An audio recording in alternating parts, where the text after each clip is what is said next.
What's up, y'all? This is your boy Eddie Jackson. Welcome back to the Drop That Podcast. This episode is brought to you by Layback TV, okay? Over 10,000 channels, movies on demand, every sports channel, multiple languages, all the HBOs that you could possibly fucking imagine, okay?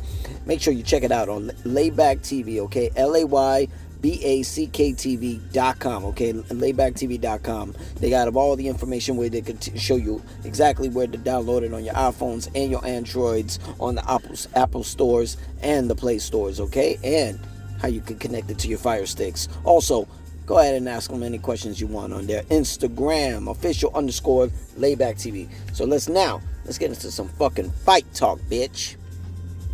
Whoa! Alright, guys. Shit went down, okay? Got a lot to it, a lot to unpack. So we're gonna get smooth on this. We gotta get everything down on a timely fashion, okay? UFC 320 went down this past weekend in Las Vegas. We had Yuri Prochazka, pretty much TKO Khalil Roundtree. Roundtree was my pick. Somehow he won all first two rounds and decided to go against the game plan, and he suffered on it on the third round. So shout out to Yuri.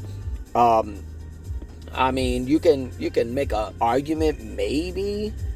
I don't know. He had two shots at the UFC light heavyweight title. He earned the second one. I mean, he earned the first one because he had to give up the title due to an injury.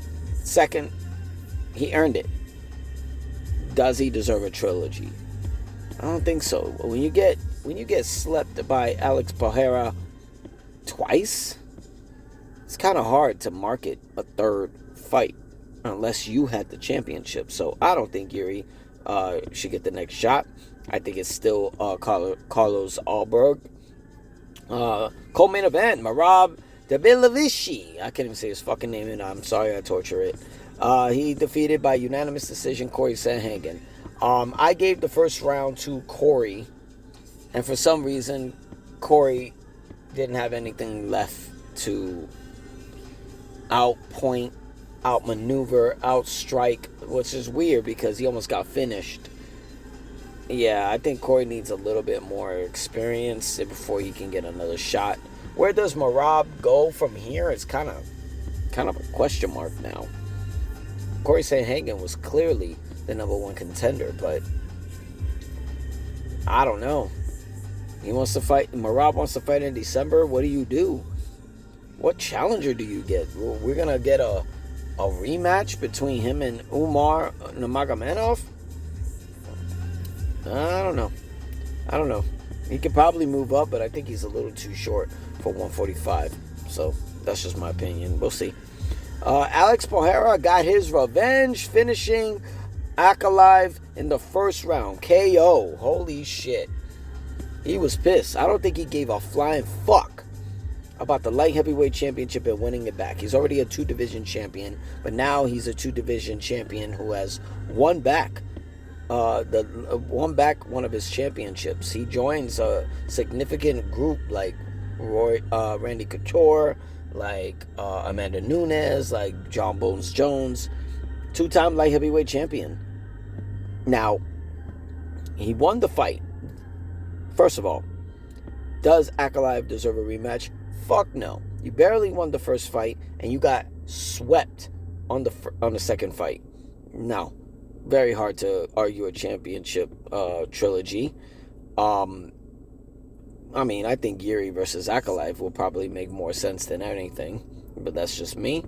But Alex got on the mic, and apparently he was going to challenge John Bones Jones to a heavyweight bout.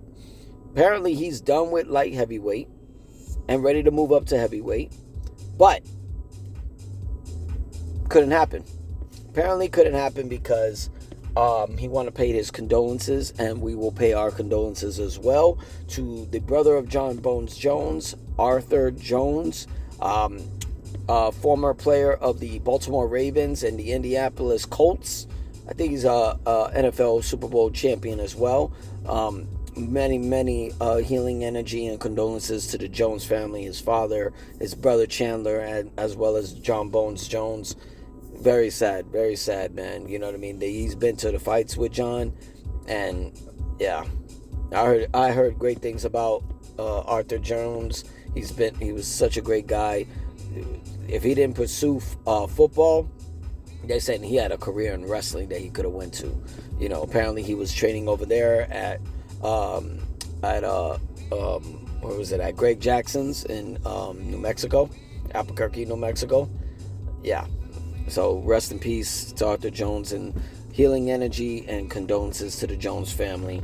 But apparently Alex Pereira is certain that he wants to face John, and most likely be at the White House card. Everybody wants to fight at the White House.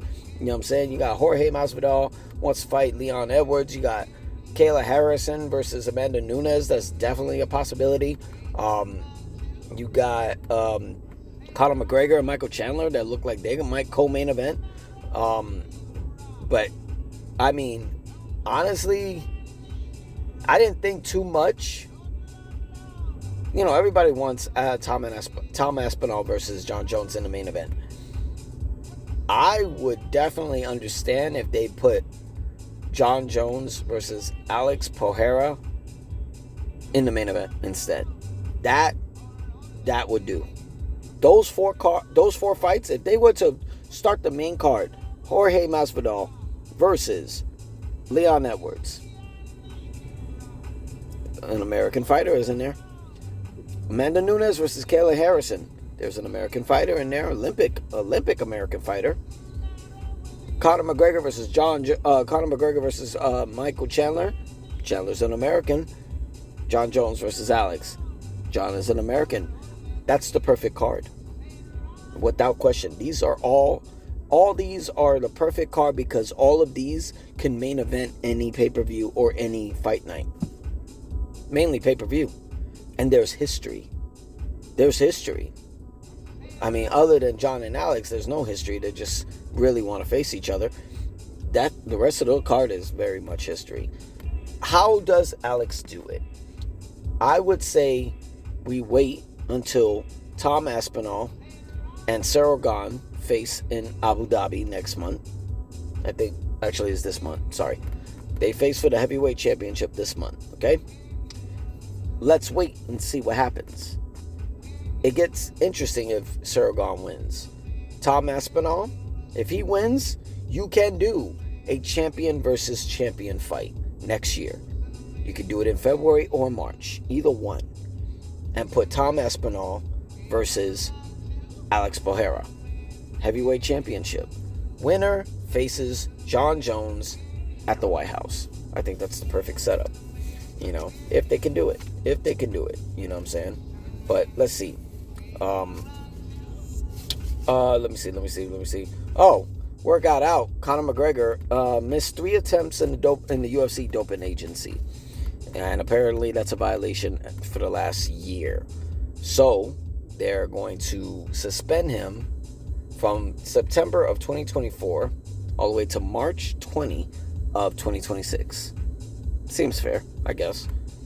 The good news is, doesn't mean Conor can't train.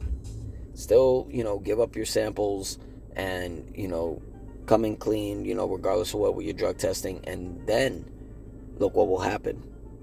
He can still train at the same time, and he can still be ready for the actual White House card. He could train in January, February, March, April, May, fight in June. You're going to be cleared by March 20. So I think that'd be all right. That's not a big deal. Final is with the UFC. We have Dana White. UFC CEO and President Dana White has announced UFC Qatar, which will be the co-main event. Former UFC welterweight champion, the Bully, Bilal Muhammad, taking on Ian Mochada Gary. I like that fight. My thing is that, Ian Gary seemed like he won a shot. He won a shot at the title. Or he's chasing Leon Edwards. He's doing something because he used to train with Leon Edwards. But if he sleeps Bilal Muhammad, he's definitely going to get a title shot. He's definitely going to get the winner of JDM and Islam Makhachev. My thing is, I'm kind of shocked Bilal Muhammad even got the fight with Ian Gary. I really thought we were going to get Bilal Muhammad versus Kamaru Usman. That right there is a main event, and it speaks numbers. My thing is, I want to know what the fuck is going on with let me see, Kobe Covington. What the fuck are we doing? It seemed like Kobe Covington hasn't fought since his loss back in December. You know what I'm saying? And and it's not his fault. They stopped the fight with his cut. I forgot who he fought against, so forgive me.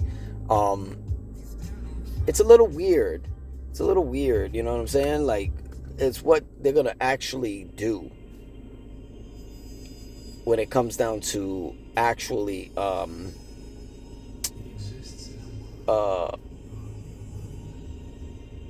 when it comes down to Kamaru Usman. Like, what are we gonna do? We're gonna do a trilogy with Kobe Covington. I want to know what's gonna happen. Look like Kobe Covington. He's waiting for the fucking It looks like he's waiting for the White House card. Now, it'd be great, but it's like, look like Kobe Covington's on his way out because he ain't never gonna get a shot. But moving on to UFC Qatar, they got the main event: Arman Sarukian taking on Dan Hooker in the main event. And Dana White said it in the press conference for UFC 320. If Arman Sarukian versus Dan Hooker is a number one contender fight. That's crazy. That's fucking crazy. Can you believe that shit? That's what we're looking at. We're looking at a possibility that is going to look like Arman Sarukian is going to give Dan Hooker a fight. Dan Hooker is like, I don't know. I feel like the lightweight division is a little bit fucked up right now. Because certain fighters didn't make weight and they get injured and people step in. It's a little fucked up. Who's the number one contender? Who's not? You know what I'm saying? So if Arman Sarukian, who was going to get the shot back in January against Islam, now he's fighting Dan Hooker. That lightweight division is up in the air because you got Ilia Topuria there, new champion. You know what I'm saying? Who basically slept Charles Oliveira. It's kind of interesting. Where do you go from here? When it comes down to Arman and Dan Hooker. So if Dan Hooker, let's say he sleeps Arman, he skips a shitload of fighters in the rankings. And speaking of Topuria is being rumored that, from a source of mine, and so it's no longer a rumor, their debut on Paramount TV this coming January. They need a mega main event for the debut. You know what I mean? A mega main event. What do they do? Every debut, whether if it was ESPN or motherfucking NBC or any debut, they give you a high profile fight. You know what I mean? Remember Cain Velasquez versus Junior Dos Santos? That was a debut of a network. Let me see. Henry Cejudo versus TJ Dillashaw. That was a debut. You know what I'm saying? They need a mega debut, and they're talking about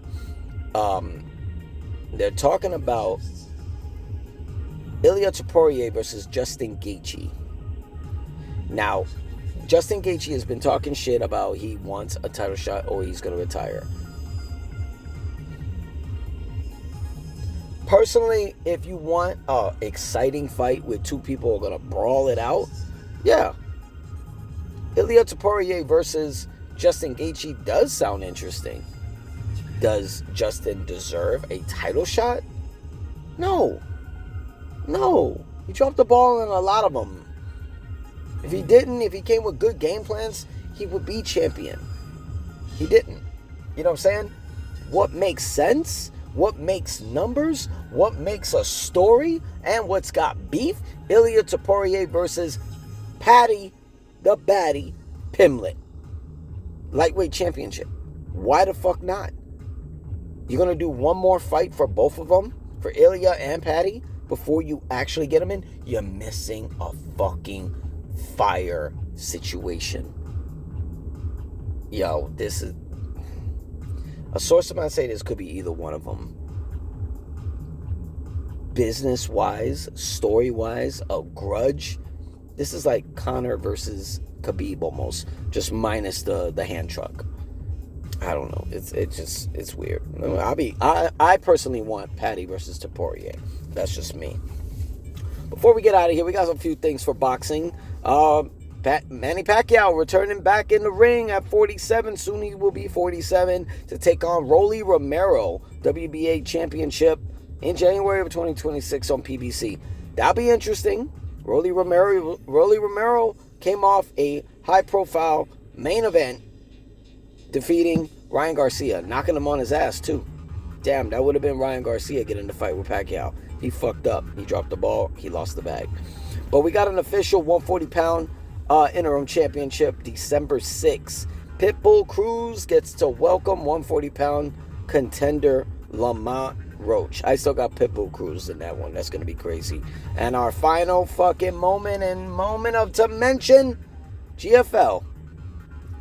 Yeah, Global Fighting League has just announced they're coming strong in 2026. I don't believe that shit until I fucking see it. You wasted our time with a fucking draft where people got drafts. Some people didn't even get draft. Where the fuck was Tyron Woodley? You said the teams, you said the coaches, which is fucking weird because now one of the coaches, which is Cain Velasquez, salute to the man himself, is in prison and he can't be a part of it. So you fucked everyone. Till then, I don't believe shit you say. Okay? I'm your boy D Jax. This is Fight Talk. This is the Drop That Podcast. You already know what it is. Subscribe. You already know what it is. Like it if you already know what it is. Comment if you already know what it is. All right? We're going to have a lot more to this shit. Stay tuned. Peace.